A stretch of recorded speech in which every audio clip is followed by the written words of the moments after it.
یہ خواب روح القدس کی رہنمائی تھا۔ روحوں کا امتحان کیسے لیا جائے؟ 4 سادہ سے سوال ہیں۔ صرف یہ جانیے، کیا یہ تعلیم بائبل کے مطابق ہے؟ کیا یسوع کو خداوند کہا جا رہا ہے؟ کیا اس کے نتیجے میں روحانی پھل پیدا ہو رہے ہیں؟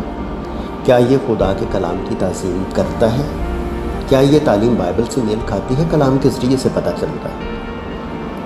کیا یہ یسوع کو مرکز میں رکھتی ہے، یسوع کے جلال کے پیمانے کے مطابق؟ کیا اس سے محبت، امن، صبر، پاکیزگی پیدا ہوتی ہے؟ یہ روحانی پھلوں سے پتہ چلتا ہے۔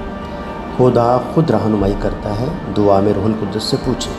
بلی گرام کا ایک مشہور قول ہے، "If it doesn't glorify Jesus, it is not from the Holy Spirit." شیطان بھی مذہب استعمال کرتا ہے صرف تمہیں یسوع سے دور کرنے کے لیے۔ سچ ہمیشہ خدا کے کلام سے میل کھاتا ہے، خوابوں یا معجزات سے نہیں۔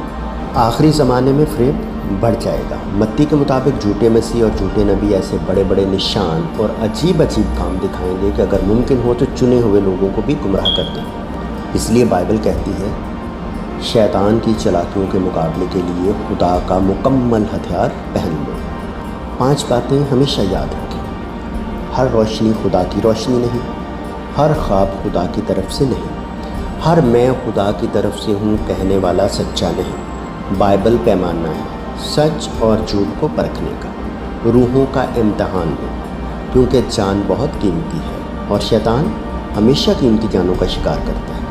آپ اپنی قیمت کو پہچانیں۔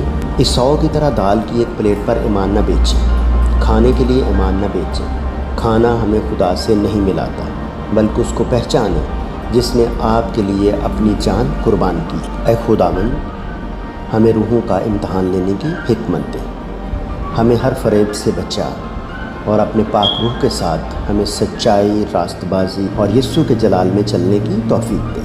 ہمیں خوابوں، نشانات یا معجزات کے پیچھے نہیں، بلکہ اپنے کلام کے پیچھے چلنا سکھا۔ اے روح القدس، ہمیں سچائی میں چلنے اور ہر جھوٹی تعلیم سے بچنے اور صرف یسوع کو جلال دینے والی روحوں کو قبول کرنے کی سمجھ عطا کر۔ خداوند آپ سب کو برکت دے، آمین۔ To watch and listen to such informative and spiritual messages, like the channel, share with friends and relatives, and don't forget to subscribe